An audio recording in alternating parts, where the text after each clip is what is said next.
Chapter 1, The Moment Everything Goes Blank. You know the feeling. Someone asks you a simple question in English. Maybe it is your colleague at work. Maybe it is a stranger on the street. Maybe it is someone at a shop, or a doctor, or a person you just met at a party. The question is simple. You have answered questions like this 100 times before. Maybe it is something like, "What do you do for work?" or "How long have you been here?" or even just, "How are you doing today?" And then it happens. Your brain goes blank. Not a little blank. Completely blank. Like someone reached inside your head and switched off the lights. The words you knew 5 minutes ago are suddenly nowhere. The sentences you practiced last night are gone. The grammar you studied for years has disappeared. You open your mouth, and what comes out is nothing. Or worse, something that sounds so broken and strange that you feel your face go red, your heart start to beat faster, and a small voice inside your head say, "You are terrible at English. You will never be fluent." And the most painful part? You went home that evening, sat down by yourself, and you spoke perfectly fine. You talked to yourself. You explained the whole situation. You said everything you wanted to say in that moment, clearly and smoothly, with the right words, the right grammar, almost no hesitation. You thought, why could I not do that when I was actually there? Why do I speak so much better when I am alone? This is the question we are going to answer today. And I want you to know from the very beginning that what you are experiencing is not a sign of weakness. It is not a sign that your English is bad.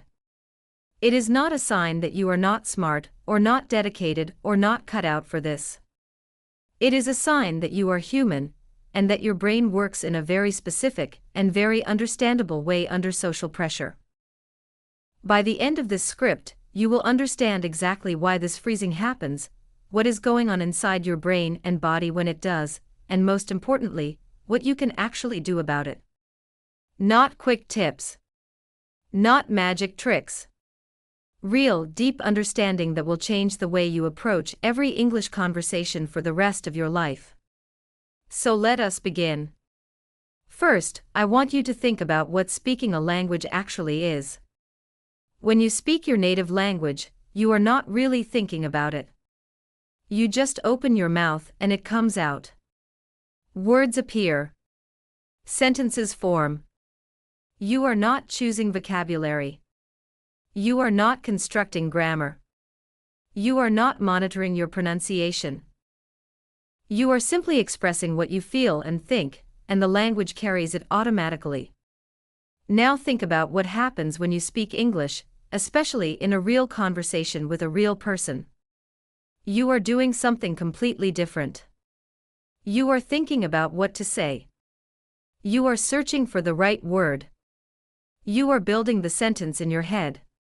You are checking the grammar. You are listening to how you sound. You are watching the other person's face to see if they understand. You are managing your accent. You are tracking the conversation topic. You are deciding when to speak and when to stay quiet. You are doing all of this at the exact same moment. That is an enormous amount of cognitive work. And it all needs to happen inside a tiny window of time, because conversations do not wait. The other person is standing there. They are looking at you. Time is passing. Every second of silence feels like a minute. The pressure builds. And instead of helping you, that pressure actually shuts down the very processes you need to speak well. That is the core of the problem. Not your English. The pressure. The social situation. The performance demand. And once you truly understand this, everything changes. Chapter 2, What Your Brain is Actually Doing. Let us go inside the brain for a moment, because this is where the real explanation lives. Your brain has different systems that manage different kinds of tasks. When you are relaxed, calm, and alone, one part of your brain is in charge. This is the part associated with higher thinking, creativity, memory, and language processing. Scientists call it the prefrontal cortex, but you do not need to remember that name. Just think of it as your thinking brain. Your rational brain. The part that plans, creates, and reflects. When this part is running the show, you have full access to everything you have learned. Your vocabulary is available. Your grammar is accessible. Your memory is working. You can think of the right word, construct a sentence, correct yourself, try again. Everything flows. But your brain also has a much older, much faster system. Think of it as your survival brain. It is the part that kept your ancestors alive for hundreds of thousands of years. Its job is to detect threats and respond to them instantly. When it senses danger, it does not have time to think. It acts immediately. It floods your body with stress hormones. It diverts energy away from complex thinking and toward immediate physical action. It makes your heart beat faster to pump blood to your muscles. It sharpens your senses to focus on the threat. And crucially, it takes resources away from higher-order thinking, including language processing. Now here is the key question. Why would your survival brain activate during a simple English conversation? You are not in danger. No one is threatening you. It is just a conversation. But your brain does not know that.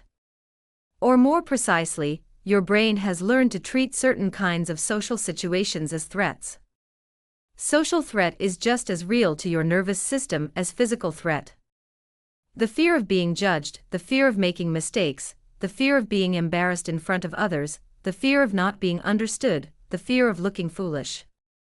These activate the same ancient survival system. And when that system activates, your thinking brain gets quieter. Language becomes harder to access. Words disappear. Sentences fall apart. This is not a character flaw. This is biology. This is evolution. This is the system that kept human beings alive in social groups for millennia, because being rejected by the group was genuinely dangerous once upon a time. Your brain is not broken. It is doing exactly what it was designed to do. The problem is just that it is applying a survival response to a situation that does not actually require survival. And when you are alone, speaking to yourself, there is no social threat. There is no one to judge you. There is no performance pressure. Your survival brain stays quiet. Your thinking brain runs freely. You have full access to everything you know.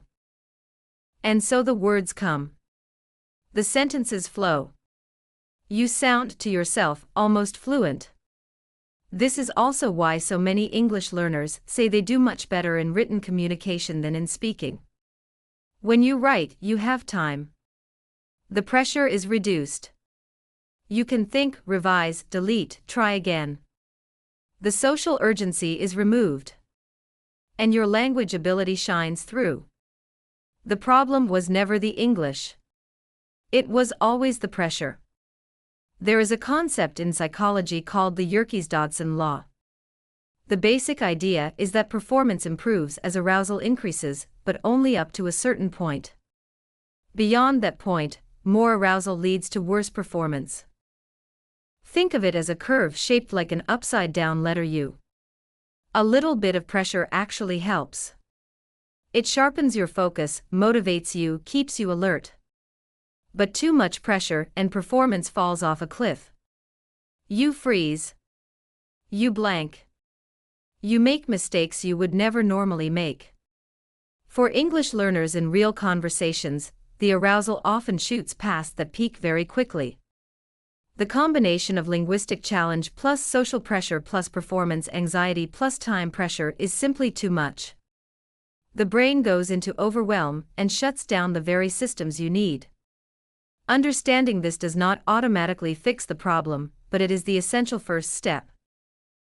Because once you know what is happening, you can stop blaming yourself and start working with your brain instead of against it. Chapter 3. The voices in your head are louder than the person in front of you. There is another layer to this that I want to explore with you, and it is one that most language teachers never talk about. It is the role of your inner critic. When you are in a conversation in English and you feel that freeze beginning, there is almost always a stream of internal commentary running alongside it. And this commentary is not helpful. It sounds something like this. Why can I not think of the word? I know this word. I have seen this word 100 times. Why is it not coming? They are waiting. They can see I am struggling.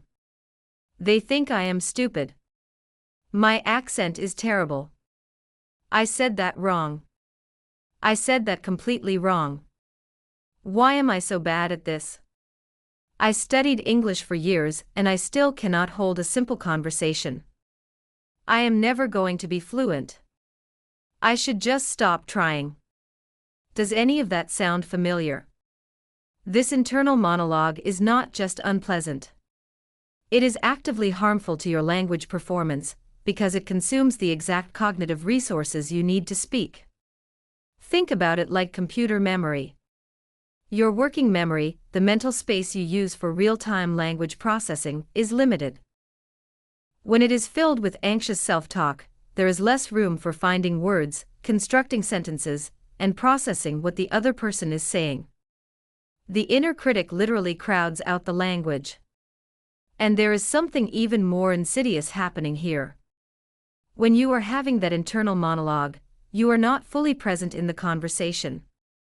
You are split. Part of your attention is on the other person and what they are saying. But another large part of your attention is turned inward, watching yourself, judging yourself, monitoring yourself. You become, in a sense, your own audience. And performing for yourself while performing for someone else is cognitively exhausting. This is sometimes called self-monitoring. And while a small amount of self-monitoring is useful, too much of it is paralyzing. The most fluent speakers in any language are people who have learned to turn down the self-monitoring while they speak. They are not thinking about how they sound. They are thinking about what they want to say. Their attention is outward on the conversation, on the other person, on the exchange of ideas. And that outward focus creates space for the language to flow naturally. But here is something I really want you to sit with. That inner critic, that harsh, relentless voice that tells you you are not good enough, you are embarrassing yourself, you will never be fluent. That voice is not telling you the truth. It is telling you a story. A very convincing story, one you have probably been telling yourself for a long time. But it is not an accurate description of your abilities. It is an emotional response to perceived threat. And just like any story, you can learn to hear it without believing it. There is also a particular kind of thinking pattern that makes this worse, and it is called all-or-nothing thinking. This is when you evaluate your speaking in binary terms. Either you spoke perfectly or you failed. Either you were fluent or you were terrible. Either you communicated exactly what you meant, or the whole conversation was a disaster. This black and white thinking ignores the enormous middle ground where most real communication actually lives. The truth is that most conversations, even among native speakers, are full of hesitations, false starts, repairs, unclear sentences, and misunderstandings. Communication is naturally messy. It is collaborative. It is a negotiation of meaning between two people. No one expects you to perform a perfect monologue. And yet the inner critic holds you to an impossible standard, compares every real conversation to an imagined perfect version, and uses the gap to make you feel like a failure. One of the most powerful things you can do for your English is to change your relationship with that voice. Not to silence it, because you probably cannot completely silence it. But to respond to it differently. To hear it and not automatically believe it. To recognize it as anxiety talking, not truth talking. And over time, with practice, to make it quieter. Chapter 4: The difference between knowing English and using English. Here is a distinction that I think is one of the most important and most misunderstood things in language learning. And it will change the way you think about your own progress. There is a difference between knowing English and using English. These are two completely different skills. And most of the time, in most language learning environments, people practice knowing English far more than they practice using English. The result is that they become very good at knowing the language and quite weak at using it under pressure. What does knowing English look like? It looks like studying vocabulary lists and being able to recognize a word when you see it. It looks like understanding grammar rules and being able to identify correct and incorrect sentences in an exercise. It looks like reading articles and understanding them. It looks like listening to podcasts and following what is being said. It looks like passing English exams with high scores. Knowing English is about comprehension, recognition, and recall in low-pressure conditions. What does using English look like? It looks like producing language spontaneously, in real time, with no preparation, while someone is waiting for you to respond. It looks like finding the right words at the right moment under time pressure. It looks like managing conversation dynamics, turn-taking, asking for clarification, recovering from mistakes, keeping the exchange going. It looks like doing all of this while also managing your emotional state, your anxiety, your self-monitoring. Using English is harder. Much harder. And it requires a different kind of practice. The gap between knowing and using is where most language learners live. They know much more than they can use. Their passive knowledge far exceeds their active production. And when they get into a real conversation and discover that gap, they conclude that their English is bad, when actually their English is fine. What needs development is the ability to access that English under pressure. Think of it this way. Imagine you are a musician who has spent years studying music theory. You understand how chords work, how melodies are constructed, how rhythm is organized. You can analyze a song and tell someone exactly what the composer did and why. But if someone puts a guitar in your hands and says, "Play me something right now," you might freeze. Not because you do not know music. Because knowing music and playing music in real time are different skills. Playing requires automaticity. It requires that the knowledge has been practiced so many times that it becomes second nature, that it stops requiring conscious thought. Language works the same way. The goal of all your studying is eventually to make your English automatic. So automatic that you are not thinking about grammar, you are not searching for vocabulary, you are not constructing sentences consciously. You are just speaking. And that automaticity does not come from studying more. It comes from using the language more in situations that simulate real pressure, until the performance becomes natural. This is also why a lot of the most effective language learners spend less time in textbooks and more time in conversation. Not because textbooks are useless. They build the knowing. But at some point, the bottleneck shifts. Once you have a certain foundation of knowledge, the limiting factor is no longer vocabulary or grammar.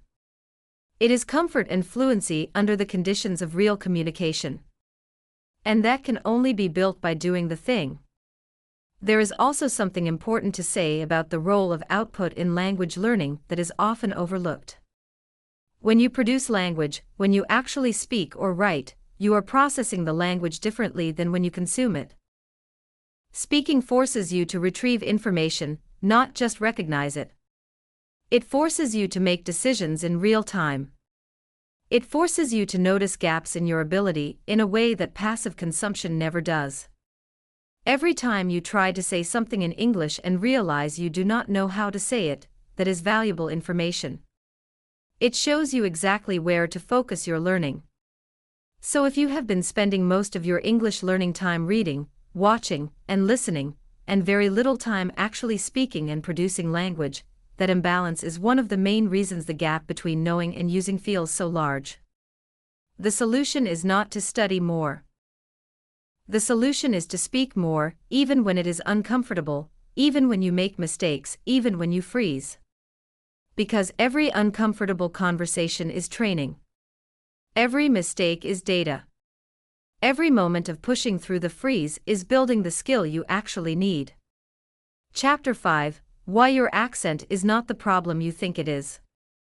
I want to spend some time on something that causes an enormous amount of unnecessary suffering for English learners, and that is accent anxiety.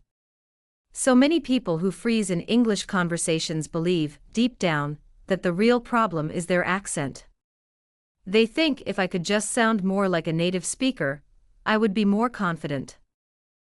If people did not have to struggle to understand me, conversations would go more smoothly. If I did not have this accent, I would not feel so embarrassed. I understand this feeling. I really do. Because accent is one of the most visible and most personal aspects of language. It is tied to identity. It is tied to where you come from, your background, your first language, your whole life story. And when you feel like your accent marks you as an outsider, it can feel deeply uncomfortable. But I want to challenge the idea that accent is actually the problem here, because in most cases it is not. First, let us talk about what an accent actually is. An accent is simply the way the sounds of one language are shaped by the patterns of another language. Everyone who learns a language after early childhood has an accent. Even very advanced, very fluent speakers of a second language usually carry traces of their first language in their speech. And this is completely normal. It does not mean your English is bad. It does not mean you are difficult to understand. It means you are a person who speaks more than one language. Research on international communication consistently shows that the ability to be understood depends far more on vocabulary, grammar, and fluency of expression than on accent. A person with a strong accent who speaks clearly, chooses words precisely, and communicates ideas smoothly is almost always easier to understand than a person with a mild accent who hesitates constantly, loses their train of thought, and speaks in incomplete sentences. Communication is about meaning. And meaning is carried by words, structure, and clarity, not by pronunciation alone. There is also something worth knowing about listener adaptation. When people regularly interact with speakers of different accents, they become very good at understanding those accents quickly. Most speakers of English as a second language have accents that are completely understandable to any attentive listener. The occasional moment when someone does not understand you is almost never about your accent being too strong. It is about environmental noise, or the listener not paying attention, or an unusual word, or any of 100 other factors. And yet, the belief that the accent is the problem persists. And I think the reason is that the accent is a convenient explanation. It is something external, something you can point to, something that feels like a legitimate reason to feel embarrassed or to avoid speaking. If the problem is your accent, then you cannot really be expected to speak confidently until you fix your accent. And since fixing an accent takes a long time, and is never complete, you have a permanent excuse to avoid the discomfort of real conversation. I say this not to be harsh, but because I think it is important to name this honestly. The accent story is sometimes, unconsciously, a way of protecting yourself from the real source of discomfort, which is not how you sound but how you feel. The fear of judgment. The fear of making mistakes. The vulnerability of expressing yourself in a language that is not your mother tongue. And those fears are real and valid. But they are not about your accent. They are about the emotional experience of being a language learner in social situations. And that is a very different problem, one that is actually solvable, not by changing how you sound, but by changing your relationship to discomfort and your understanding of what makes communication successful. So please, do not let accent anxiety be the reason you stay silent. Your accent is part of who you are. Carry it without apology. Focus your energy on clarity, vocabulary, and fluency, and the confidence to keep speaking even when it feels uncomfortable. That is where the real progress lives. Chapter 6: The Role of Perfectionism in Keeping You Stuck. Let us talk about perfectionism, because I believe it is one of the single biggest obstacles for English learners who want to speak more confidently. Perfectionism in language learning looks like this. You want to say something in English. Before you open your mouth, you are already constructing the sentence in your head, checking it for errors, trying to remember the right word, trying to make sure the grammar is correct. And because you are not 100% sure it will come out right, you stay silent. You let the moment pass. You smile and nod. Or you say something much simpler than what you actually wanted to say, something safe, something you are sure about, even though it does not really express your thought. This is perfectionism. And it sounds like caution, like care, like being responsible. But in practice, it is the thing that keeps you stuck. Here is why. Language is not a subject. It is a skill. And skills are developed through practice, and practice necessarily involves error.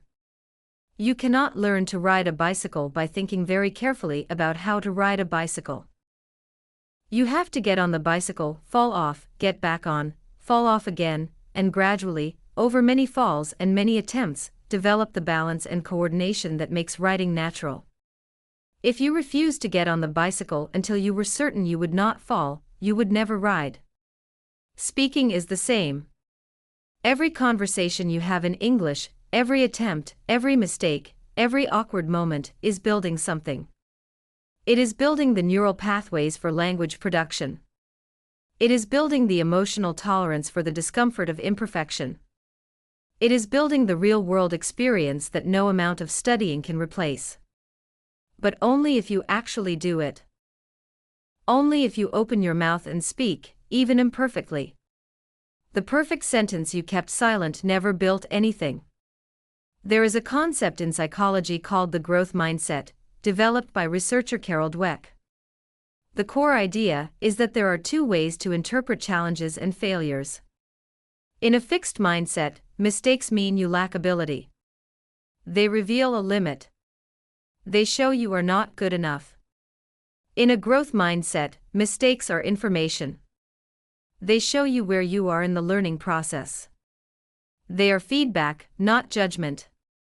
And people with a growth mindset consistently learn faster and develop more resilience because they are not paralyzed by the fear of being wrong. For English learners, shifting from a fixed mindset to a growth mindset is transformative. It means hearing yourself make a grammar mistake and thinking, good. I noticed that. Now I know to work on that structure, instead of, I am so embarrassing. I will never get this right. It means going into conversations with the goal of communicating, not the goal of performing perfectly. It means valuing the attempt over the outcome. There is also something important to understand about how native speakers actually experience your mistakes. I know the inner critic tells you that everyone is noticing every error, judging every mispronounced word, cataloging every grammatical slip. But this is almost never true. Most people are primarily focused on what you are trying to say, on the meaning you are trying to communicate, not on how you are saying it. They are not grading you. They are having a conversation. And a small error in grammar or pronunciation almost never interrupts that. Most of the time, they do not even notice. And when they do notice, they still understand what you meant. The communication succeeds. The standard you need to meet is not perfect English. The standard you need to meet is sufficient English to communicate your meaning. And sufficient is almost always much lower than you fear. Most conversations do not require perfect grammar. They require enough grammar. Most conversations do not require native-level vocabulary. They require enough vocabulary to express your thought. And if you do not have the exact word, there are always ways to work around it, to describe, to paraphrase, to approximate. These are real communication skills, and they are just as valid as knowing the exact right word. Perfectionism is, at its heart, a form of self-protection. It says, I will not try until I can do it right, because if I try and fail, that failure says something about me. But the failure you most need to fear is not the imperfect sentence. It is the silent life. The unexpressed thought. The conversation you never had. The opportunity you missed. That is the real cost of perfectionism. Chapter 7: How Real-Life Conversation Differs from Classroom English.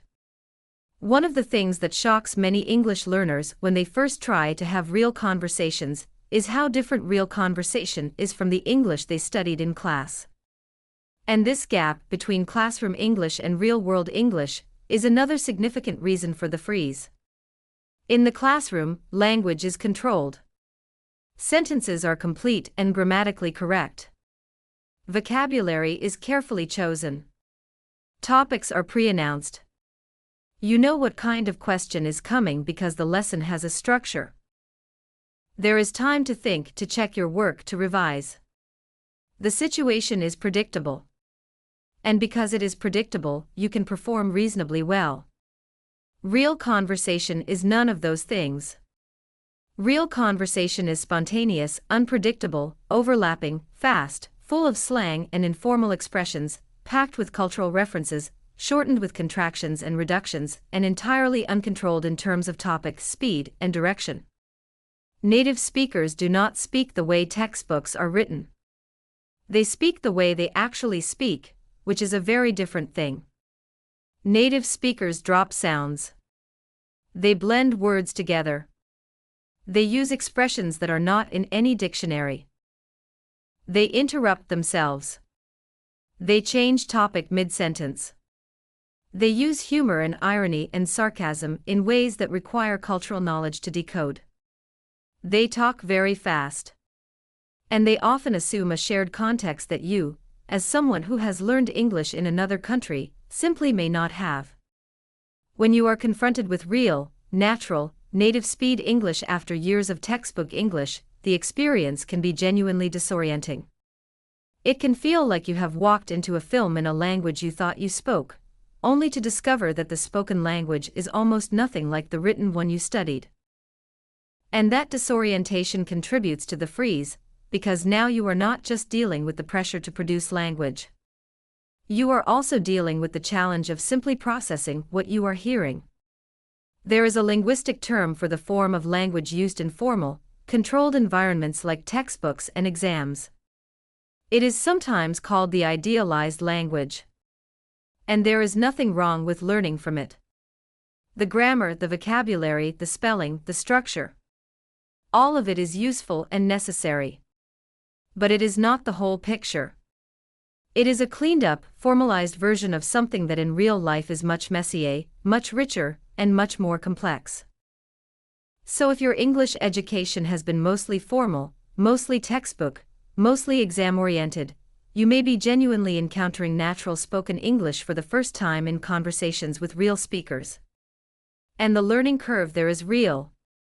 You need time and exposure before natural speech sounds comprehensible, before slang and idiomatic expressions feel familiar, before the pace of real conversation stops feeling overwhelming. This is not a failure. It is a gap in training. And like any gap in training, it can be addressed with targeted practice. In this case, that means exposure to a huge amount of natural, authentic English speech. Not news presenters reading carefully from scripts. Not textbook audio recordings with clear, slow, perfectly enunciated sentences.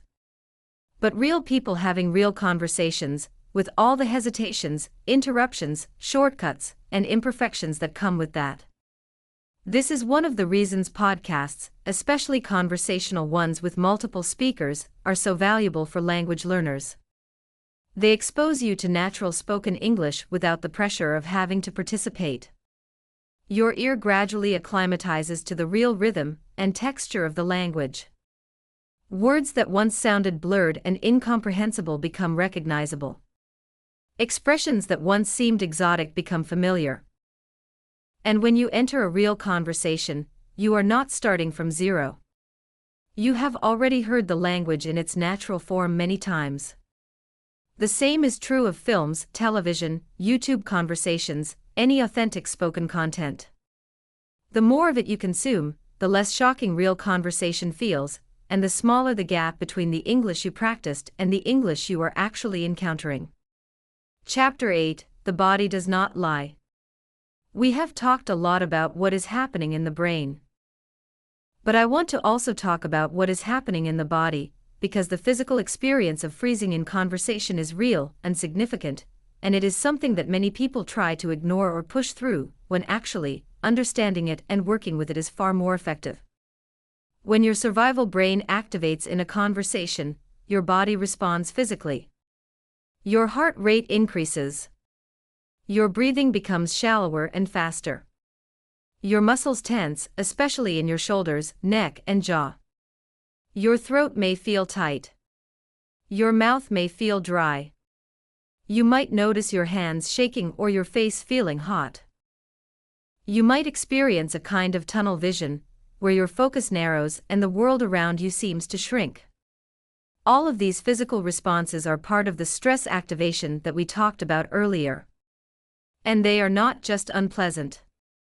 They actually interfere with language production in direct ways. Muscle tension in the jaw and throat affects the physical act of speaking. Shallow breathing reduces the airflow you need for clear speech. The narrowing of attention makes it harder to process what you are hearing and to search your memory for words. Your body is literally making it harder to speak, at exactly the moment you most need to speak well. Most people respond to these physical sensations in one of two ways. They either try to ignore them and push through, which rarely works well because the body's signals keep demanding attention. Or they interpret them catastrophically, as signs that something is very wrong, that they are about to have a breakdown, that they cannot handle this situation. And that catastrophic interpretation feeds the anxiety further, makes the physical sensations stronger, and makes the freezing worse. But there is a third response, one that is much more effective. And it involves understanding what those physical sensations actually are. The physical sensations of anxiety and the physical sensations of excitement are, neurologically speaking, almost identical. Same increased heart rate. Same faster breathing. Same heightened alertness. Same physical arousal. The difference is not in the body's response. The difference is in the interpretation. When we label the feeling as anxiety, we experience it as threatening and want to escape. When we label the same feeling as excitement or energy, we experience it as energizing and useful. Research has shown that people who say to themselves, "I am excited," instead of "I am anxious," before a high-pressure performance, actually perform significantly better. Not because the physical state changes, but because the interpretation changes. The arousal gets channeled into engagement instead of avoidance. This is something you can practice. Next time you feel your heart rate go up before or during an English conversation, try saying to yourself, quietly, "I am excited. This feeling is energy. This is my body helping me show up." It sounds almost too simple. But the psychological research on this is surprisingly robust. There are also physiological techniques that genuinely help manage the stress response in real time. The most powerful is breathing. Slow, deliberate, deep breathing directly activates the parasympathetic nervous system, which is the counterpart to the stress response. It tells your body that there is no threat, that it can calm down, that the emergency is over. Even a few slow, deep breaths before a conversation, or in a brief pause during one, can measurably reduce the physical symptoms of anxiety and create more mental space for language processing. Physical posture also matters more than most people realize. Research by psychologist Amy Cuddy and others suggests that open, upright, expansive posture tends to make people feel more confident and perform better in stressful situations, while closed, contracted posture reinforces feelings of anxiety and threat. Standing or sitting up straight, keeping your shoulders back, making steady eye contact, all of these are not just expressions of confidence. They are generators of it. The body and the mind are in constant dialogue, and the signals go both ways. Chapter 9: The Truth About Fluency. I want to spend this chapter talking about fluency, because there is a lot of confusion about what fluency actually is, and that confusion is causing unnecessary suffering for a huge number of English learners. If you ask most people what it means to be fluent in English, they will say something like, speaking without mistakes, speaking with a good accent, knowing all the vocabulary, never hesitating, being able to talk about any topic. Basically, they describe fluency as something like being a native speaker. And that definition is a trap. Because by that standard, fluency is nearly impossible to achieve. Even native speakers make grammatical errors. Even native speakers hesitate and search for words. Even native speakers do not know all the vocabulary. Even native speakers cannot talk about every topic. If you hold yourself to the standard of a perfect native speaker, you will never feel fluent, no matter how good your English actually becomes. The goalpost will always be just out of reach. Let me offer you a different definition. Fluency is the ability to communicate your thoughts and ideas in a language smoothly enough and clearly enough that conversation can flow without frequent breakdowns in understanding. That is it. Fluency is about functional communication, not perfection. By that definition, many of you reading this are already fluent or very close to it. You can express most of what you want to say. You can understand most of what you hear. Conversations can happen. Meaning is exchanged. Communication succeeds. If that is true for you, you are functionally fluent, even if you still make mistakes, even if you still hesitate sometimes, even if you still do not know every word. The second important thing to understand about fluency is that it exists on a spectrum, and it is highly context-dependent. You might be fluent in casual conversation but struggle with technical vocabulary in your field. You might be fluent with colleagues but struggle with strangers who speak very fast. You might be fluent in topics you know well but struggle when conversation moves into unfamiliar territory. This is not weakness. This is normal. This is how fluency works, even for native speakers. Everyone has domains of language they are more comfortable with and domains where they struggle. Third, fluency is not a fixed state. It fluctuates. Every speaker in any language has good days and bad days. Days when the words come easily and conversations flow. Days when even simple sentences feel hard and everything comes out wrong. This is influenced by sleep, stress, health, emotional state, how much you have been speaking lately, the comfort level of the specific conversation. If you had a terrible English day yesterday, that does not mean you have regressed. It means you had a bad day. Just as you would in your own language. Fourth, and this is perhaps the most important thing, the feeling of fluency almost always lags behind actual fluency. People often become genuinely fluent in a language before they start to feel fluent. They can communicate well, people understand them, conversations succeed, but inside they still feel like beginners because their emotional experience has not caught up with their actual ability. They are judging themselves against the memory of how it felt in their native language, where everything was effortless. And English, which will never be effortless in quite the same way, always feels less fluent by comparison, even when it is genuinely quite good. If you take only one thing from this chapter, let it be this. Your actual English ability is probably better than how it feels from the inside. The freeze is not evidence of bad English. The anxiety is not evidence of low fluency.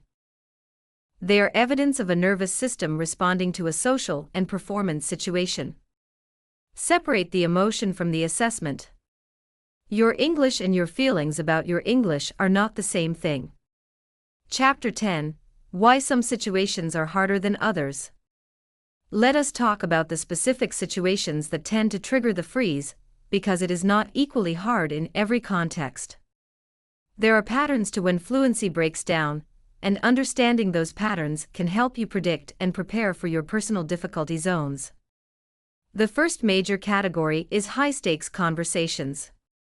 These are conversations where you feel that the outcome really matters. A job interview in English. A conversation with your doctor about a health concern. A meeting with an important client. A call to a government office.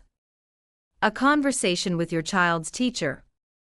In all of these situations, the stakes feel high, which means the emotional pressure is high, which means the stress response is more likely to activate, which means the freeze is more likely to happen.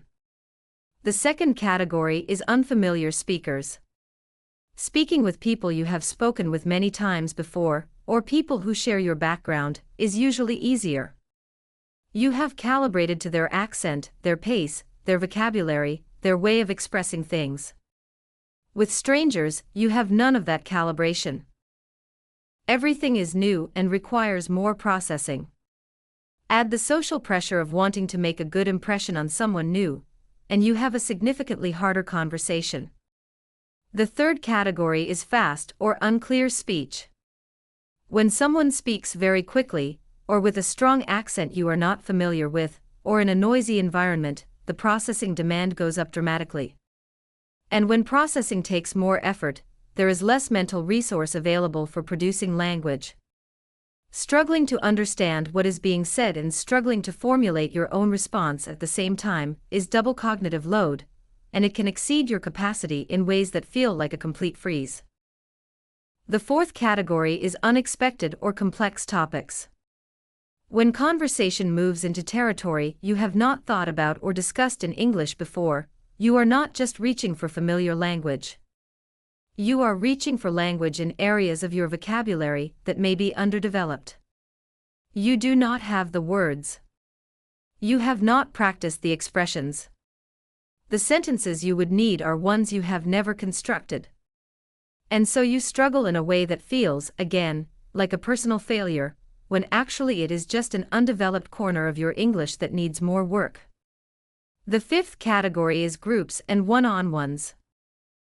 Many people find speaking in groups harder than speaking one-on-one, because in a group, conversation moves faster, there are more people to track, it is harder to take the floor, and the audience for your mistakes is larger. But some people actually find the reverse. They feel more exposed one-on-one because all the attention is on them, whereas in a group they can hide more easily. Knowing which situation you personally find harder helps you plan your practice accordingly. The sixth category is fatigue and stress. When you are tired, sick, or under stress for unrelated reasons, your language ability declines. Cognitive resources are limited and fatigue drains them. Under these conditions, even conversations that are normally manageable can feel very hard. This is useful to know because it explains fluctuations in your performance that otherwise seem inexplicable. You spoke so well in that meeting last Tuesday, and so terribly in a similar one on Friday. The difference was probably not your English. It was your state. Understanding your personal pattern of difficulty is not about avoidance. It is about targeted practice. If high-stakes conversations are your weakness, you practice simulating high-stakes conversations. If unfamiliar speakers are the challenge, you expose yourself to more diverse accents. If fast speech is the issue, you work specifically on comprehension of natural speed audio. Every identified challenge point is an opportunity to strengthen a specific aspect of your communication. Chapter 11: What actually helps and what does not. Now I want to get concrete and talk about what actually makes a difference, based on everything we have covered. Because there is a lot of advice out there for English learners who struggle to speak, and not all of it is equally useful. Let us start with what does not help as much as people think. Studying more grammar does not directly help with conversational fluency. Grammar knowledge is important, but if your grammar knowledge is already sufficient for basic communication, more grammar study is not the bottleneck. The bottleneck is production under pressure. And studying grammar does not train production under pressure. Memorizing more vocabulary does not directly help either, for the same reason. If you have enough vocabulary to express most of what you want to say, adding more vocabulary to a passive list does not help much with the freeze. What helps is making the vocabulary you already have more automatically retrievable under pressure, which requires using it, not studying it. Waiting until your English is better does not help. This is perhaps the most common mistake. People say, "I will start speaking more when I am more confident, when my English improves, when I feel ready." But confidence does not come before the action. It comes from the action. Readiness is not a state you arrive at before practice. It is a state that emerges through practice. The waiting is its own trap. Watching English content without active engagement does not help much. Passive consumption builds comprehension, which is valuable. But it does not build the active production skills you need. If you watch 10 hours of English television a week but never actually speak, you are building a listener but not a speaker. Now, what does actually help? Deliberate, uncomfortable practice is the single most effective thing. This means putting yourself in real conversations in English, consistently, even when it is hard, even when you freeze, even when you make mistakes. Every conversation, good or bad, builds something. But this practice works best when it is slightly beyond your comfort zone, when it is challenging enough to require real effort but not so overwhelming that you shut down completely. Finding low-stakes practice environments is important for building the habit before you face high-stakes situations. This might mean a language exchange partner, an online conversation group, a tutor you trust, or even phone calls and messages with friends who speak English. The key is to have regular, low-pressure opportunities to produce language in real interaction, where the emotional cost of making mistakes is low. Shadowing is a powerful technique that builds fluency in a specific way. It involves listening to a native speaker and repeating what they say almost simultaneously, matching their rhythm, intonation, and pace. This is not about understanding the content. It is about training your mouth and your ear to move with the natural music of the language. It builds automaticity in pronunciation and prosody in a way that other forms of practice do not. Recording yourself speaking and listening back is uncomfortable but highly effective. It gives you accurate feedback about how you actually sound, as opposed to how you imagine you sound, and it builds the habit of noticing and correcting your own production without the presence of another person. Mindfulness practice, particularly breath awareness, directly counteracts the stress response that causes freezing. Even 5 to 10 minutes of daily breath-focused mindfulness practice has been shown to reduce baseline anxiety and improve performance under pressure. You are literally training your nervous system to be less reactive. Talking to yourself in English, which many people do already, is genuinely useful as long as you are challenging yourself, not just repeating easy things. Narrate your day. Think through problems in English. Have imaginary conversations about topics you find interesting.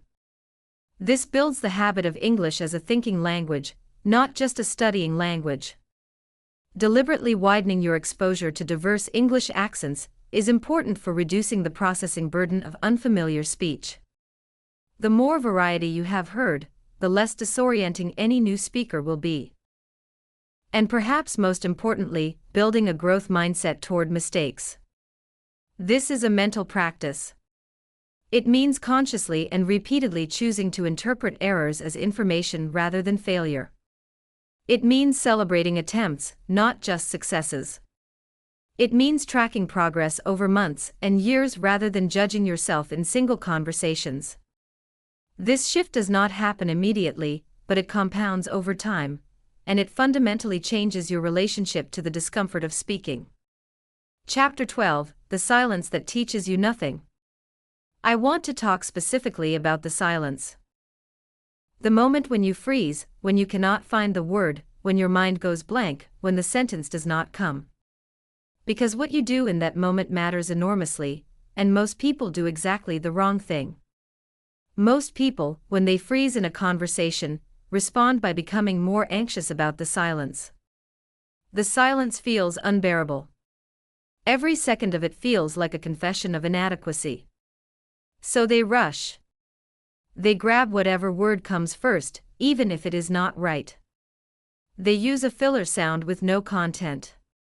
They change the subject. They laugh nervously and say something like, "I do not know how to say this in English," as if apologizing will make the moment less awkward. And then they feel bad about the whole thing afterward. Here is what I want you to know about silence in conversation. A few seconds of silence while you think is completely normal. It does not make you look incompetent. Most native speakers pause to think. Most good communicators take a breath before answering a complex question. The silence is not the enemy. What you tell yourself about the silence is the enemy. There is a set of strategies, sometimes called communication strategies, that skilled non-native speakers use to manage moments of difficulty in conversation. And I want you to know them because they are real professional skills, not workarounds or signs of weakness. The first is paraphrasing or circumlocution.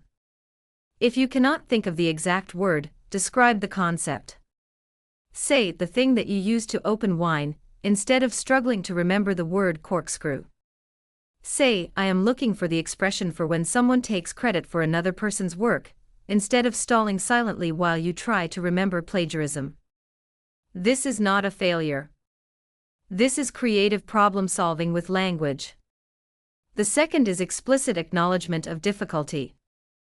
It is perfectly acceptable to say, in English, "I am sorry, I am trying to think of the right word," or "Give me a moment, I want to say this correctly," or "I know the concept but I am not sure of the word in English, can I describe it?"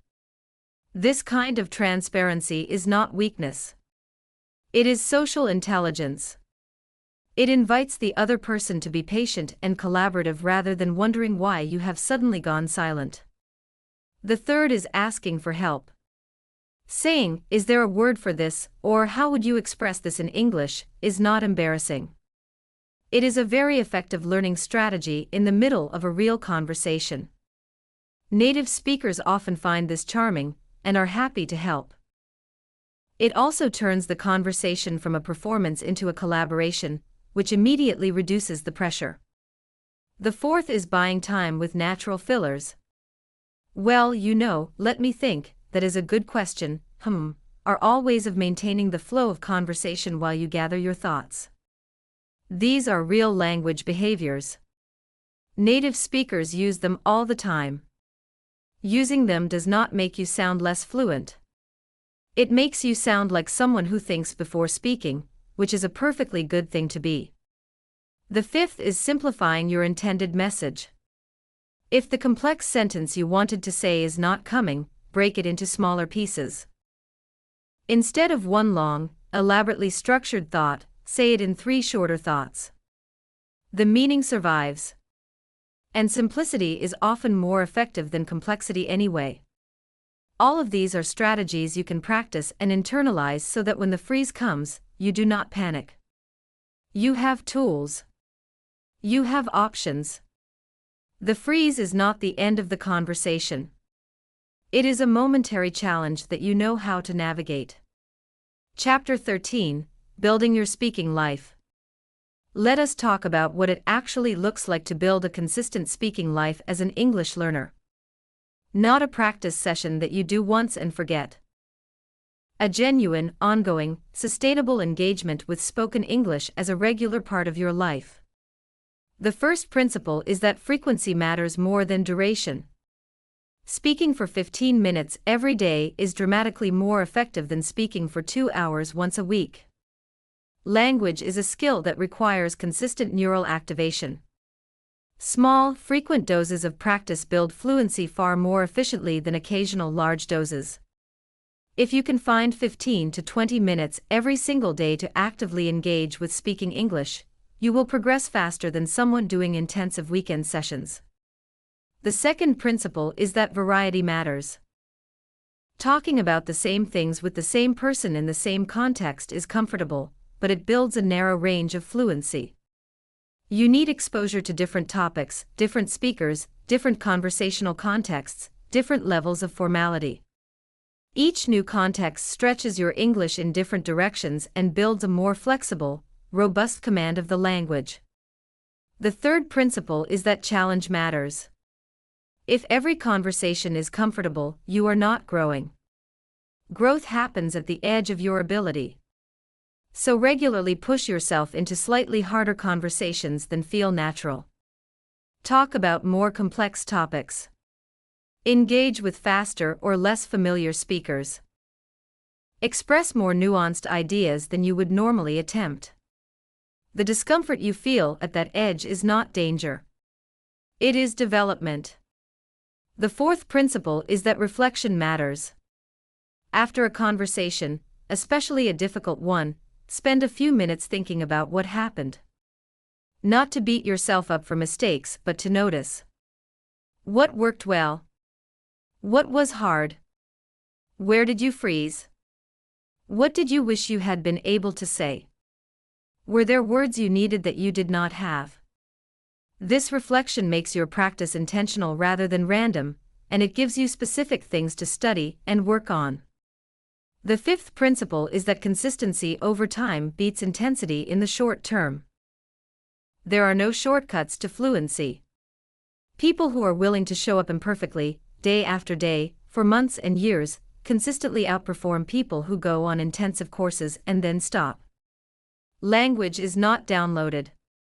It is grown.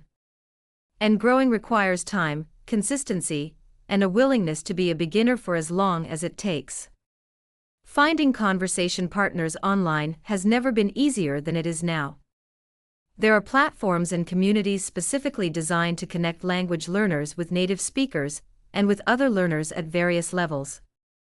Language exchange works particularly well, where you spend half the time speaking in the other person's target language and half in yours. You both get practice. You both have something to offer. The dynamic is collaborative and supportive rather than evaluative. Working with a tutor or conversation coach is one of the highest return investments you can make in your spoken English, if you choose carefully. The most effective tutors are not the ones who correct every error and make you feel watched. They are the ones who keep you talking, who ask interesting questions, who make the conversation feel real and natural while gently helping you notice patterns in your errors and expand your expressive range. Look for someone who makes you want to speak more, not less. Joining English-speaking communities around topics you already love is another powerful strategy, because it makes English a vehicle for something you genuinely care about, not just an end in itself. If you love cooking, find English-speaking food communities. If you love gaming, find English-speaking gaming spaces. If you love a particular sport or hobby, find the English language world of that interest. When the content is compelling, the language learning is almost incidental. And the vocabulary you build will be rich in your specific area of passion.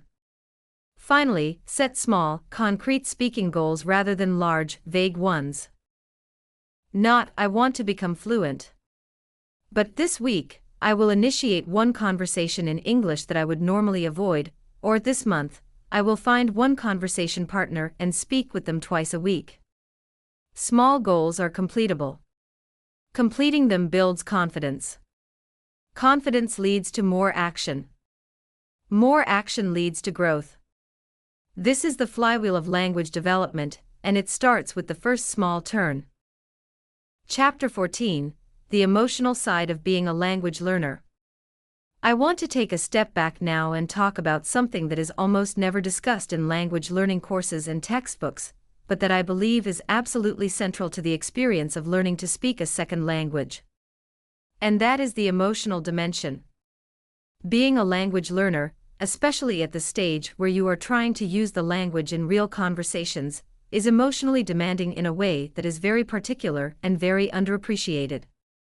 You are an intelligent, capable adult, with a rich inner life, complex thoughts and feelings, interesting opinions and experiences.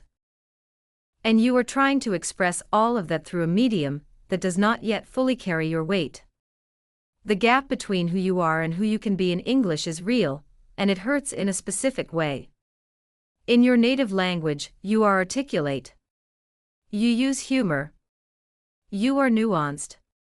You can express uncertainty, irony, affection, frustration, excitement, skepticism, all the shades of human communication, with ease and precision. In English, you are reduced temporarily to simpler expressions. You can say what you mean, more or less, but often not how you would choose to say it. And that reduction, that simplification of self, is a kind of linguistic vulnerability that is genuinely uncomfortable. Psychologist Aneta Pavlenko, who studies the emotional experience of multilingualism, has written about what she calls the language ego. The idea is that our sense of self is very closely tied to our first language. We think in it, feel in it, dream in it. When we speak in a second language, we are, in a sense, inhabiting a partial self. A version of ourselves that is slightly reduced, slightly less complete, slightly more exposed. This is why so many people feel younger, less intelligent, or less authoritative when speaking a second language, even when their language is objectively quite good. Knowing this does not eliminate the feeling, but it gives it a frame. The discomfort is not evidence of inadequacy. It is evidence of being in transition. You are in the process of expanding your linguistic self, of building a second home in another language. And that process is inherently uncomfortable at certain stages, just as any meaningful growth is. There is also grief involved in language learning for many people. Grief for the version of yourself that exists in your mother tongue, that is not fully visible in English. Grief for the humor you cannot quite translate. For the expression of love or care or sadness that does not have an equivalent. For the cultural references that your conversation partner does not share. For the parts of your history and your world that live in another language. This grief is real and valid. It does not mean you should stop. But it deserves to be acknowledged. On the other side of this grief, there is something genuinely wonderful waiting. As your English grows, as it becomes capable of carrying more of who you are, as you develop the ability to express complex thoughts and subtle feelings in this second language, something opens up. A new dimension of yourself. A way of thinking and seeing that is uniquely multilingual. The capacity to move between worlds, between ways of understanding, that monolingual speakers simply do not have access to. This is a profound gift, even when the path to it is hard. I want to encourage you to be compassionate with yourself as you walk that path.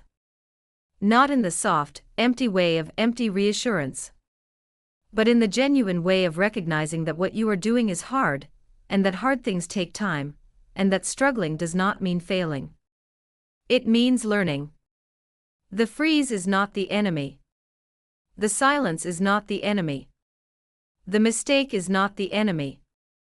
The enemy is the story you tell yourself about what those things mean. Chapter 15, The Conversation You Have Been Avoiding.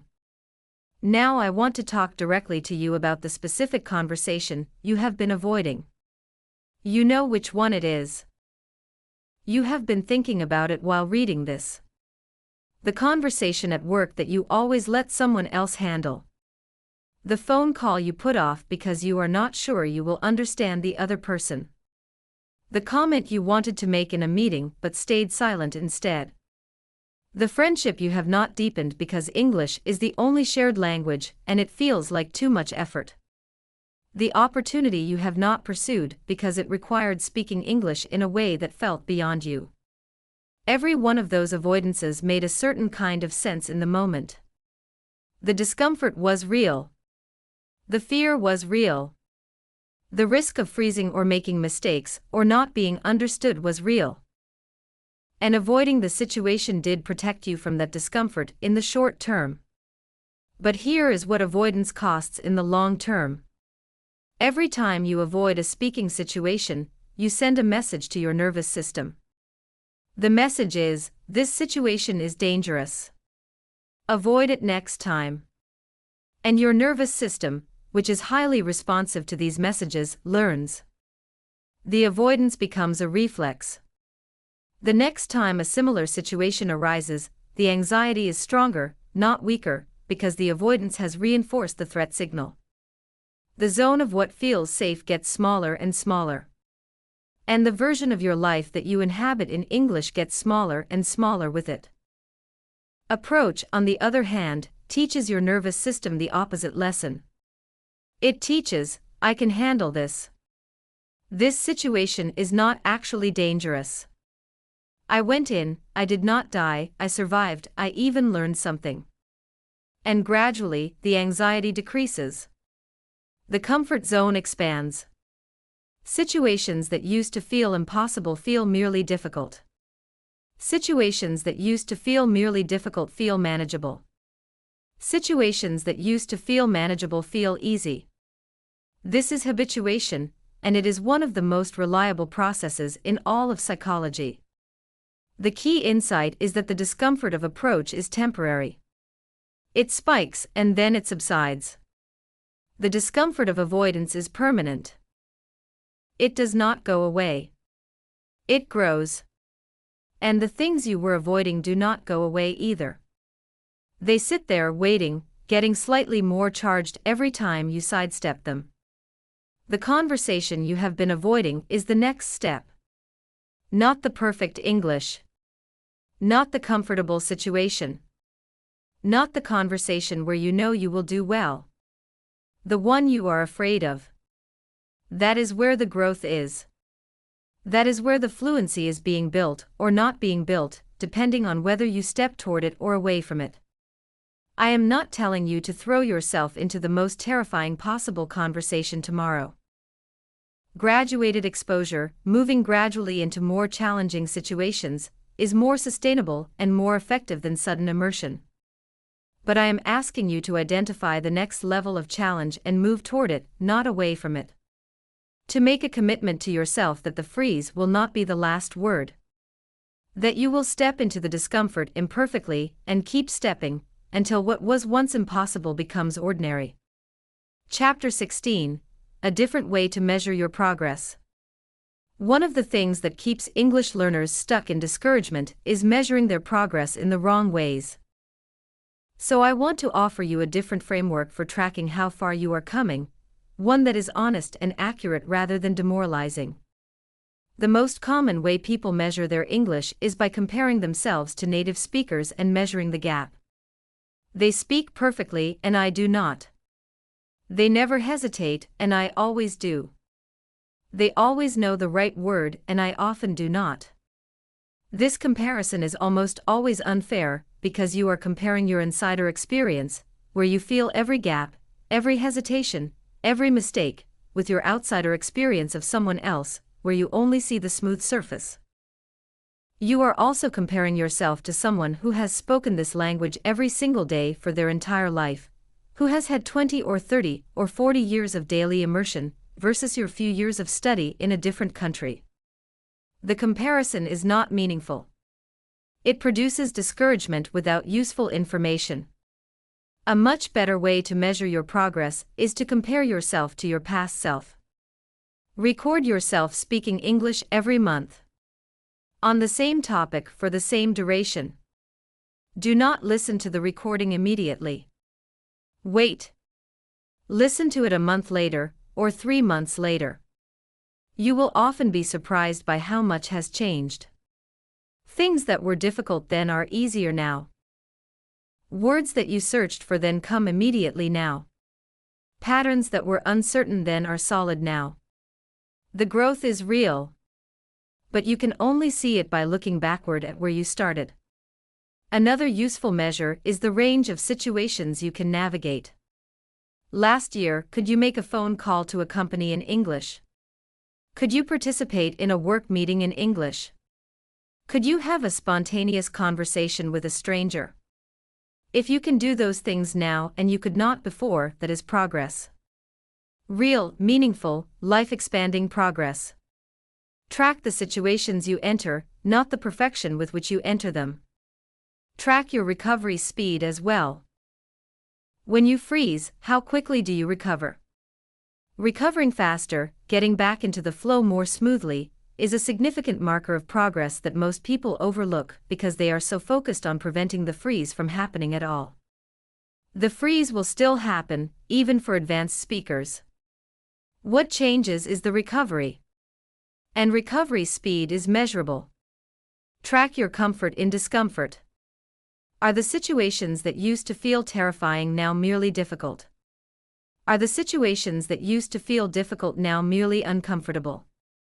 Are situations that used to be uncomfortable now actually okay? This gradual recalibration of what feels manageable is one of the most meaningful indicators of genuine growth in spoken English. And finally, track the conversations that actually happened. Because every conversation that happened, even imperfectly, even with mistakes, even with moments of freezing, every single one of those conversations is an achievement. It is a moment where you chose engagement over avoidance. That choice, repeated over and over, is what fluency is built from. Chapter 17. When you freeze, you are not alone. I want to end this section by talking about something that might feel surprising, and it is this. You are not alone in freezing. Not even close. The freeze that you experience in English conversations. Versions of it are experienced by enormous numbers of people, in every language, in every country, at every level of ability. Highly educated, highly accomplished people freeze when they have to give a speech. Confident, extroverted people freeze when they are put on the spot.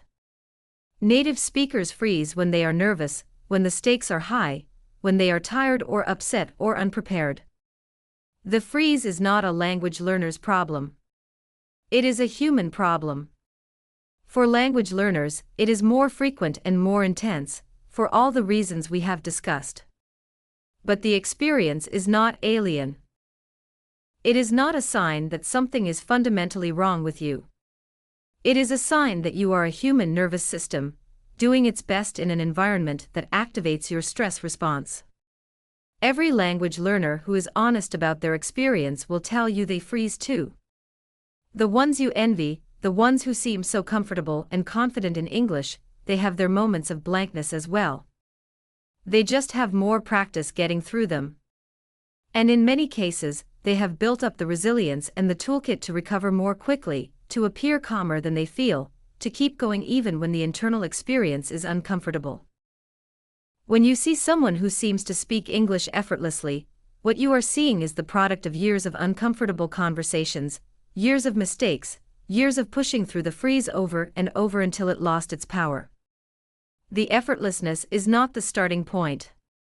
It is the arrival point. And the path to it runs directly through the discomfort you are experiencing right now. So the next time you freeze in a conversation, I want you to try to shift your interpretation of that moment. Instead of "this proves I am bad at English," try "this is my nervous system working the way it does. It will pass. I know how to handle this. I have tools." The conversation can continue. Instead of "everyone can see that I am struggling," try "most people are focused on the meaning of what I am saying, not on how I am saying it. And they probably do not notice my internal experience as much as I think they do." Instead of "I should not have tried this. I am not ready," try "I am here. I am trying."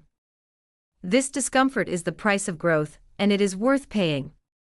And instead of going home and rehearsing everything that went wrong, try spending a moment noticing what went right. What did you communicate? What did you understand? What moments of real connection happened, even amid the difficulty? What did you learn about yourself, about English, about the specific challenge of this kind of conversation? That is the data that moves you forward. Not the record of failures, but the record of what was built. Chapter 18, The Long Game. We are near the end of this script now, and I want to talk about something that I think is the most important perspective of all, and that is the long game. Learning to speak a second language fluently is not a short project. It is not a course you take and then finish. It is not a problem you solve and then move on from. It is a years-long, sometimes decades-long engagement with a living language that grows and changes and deepens throughout your life.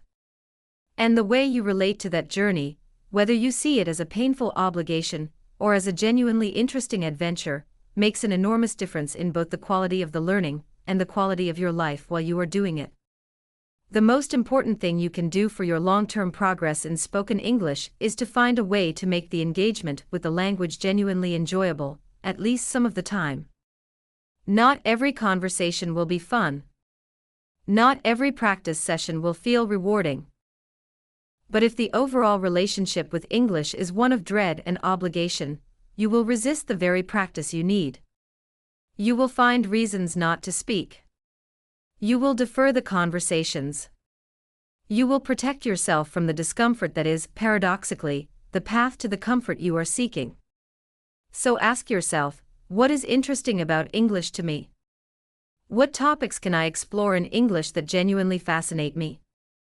What communities can I connect with in English that share my interests and passions?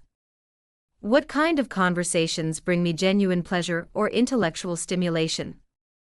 Build your speaking life around those things, as much as you can.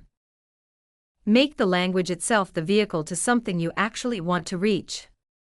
Also give yourself credit for how far you have already come. Think about where you started. Think about what English meant to you at the beginning, perhaps just a collection of vocabulary words and grammar rules, a foreign system that had no life in it. And think about where you are now, understanding complex ideas in English, navigating real situations, reading thoughts like these in a language that is not your own. Something significant has already been built. Honor that. Think also about what you are building toward. Not the abstract ideal of fluency, but the specific things you want to be able to do in English. The promotion you will have more access to. The friendships you will be able to form. The travel that will be more open to you. The content you will be able to create or consume. The opportunities that will become available. The version of your life that English makes possible. Keep that vision alive. Not as a distant dream, but as a genuine motivator for the daily work of building the language. And remember that every English speaker you admire, every person who seems effortlessly fluent, every person who moves through the English-speaking world with confidence and ease, every single one of them had a moment when they were exactly where you are. When the words would not come. When the silence felt unbearable. When the freeze made them want to stop. They did not stop. Or if they did stop for a while, they came back. They kept trying. And one day, the trying became something that felt like natural ability, even though it was built, word by word, conversation by conversation, out of courage and persistence and willingness to be imperfect. That is who you are becoming. Not despite the freeze. Because of what you do after the freeze. Because you understand now what is happening, and why, and what to do about it. Because you have committed to approaching the discomfort instead of running from it. Because you have decided that your English life matters, and that you are going to build it, fully and without apology. Chapter 19, The Conversation That Changes Everything. I want to tell you about a moment that many English learners describe as a turning point. Not a sudden magical transformation, but a specific kind of conversation that shifts something fundamental. It usually happens when you are not trying to perform. When you forget for a few minutes that you are supposed to be speaking English. When you get so absorbed in the topic, or so comfortable with the person, or so interested in what is being said, that the language becomes invisible. You are not thinking about grammar. You are not monitoring your pronunciation. You are not searching for words. You are just talking. And somewhere in the middle of that conversation, or perhaps after it has ended, you realize, I did that. I did that in English. And it was real. This moment is different from speaking English well. Many people speak quite well without ever having this experience. This is about the feeling of inhabiting the language naturally, even briefly, of having the English feel, for a moment, like it belongs to you. This moment almost always happens when the conditions we have talked about throughout this entire script are finally right. When the emotional pressure is low enough. When the topic is engaging enough. When the relationship feels safe enough. When you have had enough practice that the automatic processes are beginning to take over. When the self-monitoring quiets down because you are too interested in the conversation to spend energy watching yourself. You cannot force this moment. But you can create the conditions for it. You can reduce the pressure by choosing your starting conversations wisely. You can increase your comfort by building genuine relationships with English speakers around topics you love. You can build automaticity through consistent, varied, courageous practice. You can quiet the inner critic through mindfulness and self-compassion. You can expand your comfort zone by approaching the conversations you have been avoiding. All of this is the work. And the work is not glamorous. It is not exciting every day. Some days it is genuinely hard. Some days the freeze comes back and the words disappear, and you go home feeling discouraged. That is part of the journey, not a detour from it. But the destination is real. The experience of being genuinely comfortable in a second language, of being able to express yourself, to connect, to engage, to live fully in English, that is real, and it is available to you. Not despite where you are now. Because of the path you are willing to walk from where you are now. Chapter 20. Everything you need is already in you. We have covered enormous ground together, and I want to close by bringing it all together into something you can carry with you. You freeze in English conversations not because you are bad at English, but because you are human. Because your nervous system, doing its ancient and faithful job, sometimes treats the vulnerability of speaking a second language as a threat. Because the distance between knowing English and using English under social pressure is real, and requires specific kinds of practice to bridge. Because the inner critic is loud and compelling and often wrong. Because the standards of perfection you hold yourself to are ones no human speaker, in any language, actually meets. None of this is your fault. And none of it is fixed. You have a brain that can learn. You have a nervous system that can habituate. You have a capacity for discomfort that is greater than you think. You have curiosity and intelligence and motivation, otherwise you would not be here, working through this material, searching for understanding. And you have English that is already real, already capable, already worth using, even in its current imperfect form. The path forward is not complicated, though it is not easy. It requires speaking, regularly, in real situations, even imperfectly. It requires approaching discomfort rather than avoiding it, over and over, until the discomfort changes shape. It requires being honest with yourself about what you are afraid of and choosing to show up anyway. It requires patience with a process that moves slowly but moves surely. And it requires a fundamental decision to stop waiting until your English is good enough, because your English is good enough. Good enough to start. Good enough to practice. Good enough to build from. The silence that you have been hiding in is not protecting you. It is costing you. Every conversation avoided is a piece of a life unlived in English. Every word unspoken is a connection unmade. Every frozen moment that you run from is a lesson unclaimed. But the silence can end. Not all at once. Not without setbacks. But truly and permanently, one imperfect conversation at a time. You know now why you freeze. You know now what is happening in your brain and your body. You know now that it is not evidence of failure. You know now what actually helps and what does not. You know now how to measure progress honestly. You know now that you are not alone. Take that knowledge into the next conversation. And the one after that. And the one after that. Your fluency is not somewhere in the future, waiting for you to become a different person. It is here in the practice, in the showing up, in the choosing to speak. It is being built right now, in this moment of understanding, and in every moment of courageous, imperfect engagement that follows. The freeze is not the end of the story. It is where the real story begins.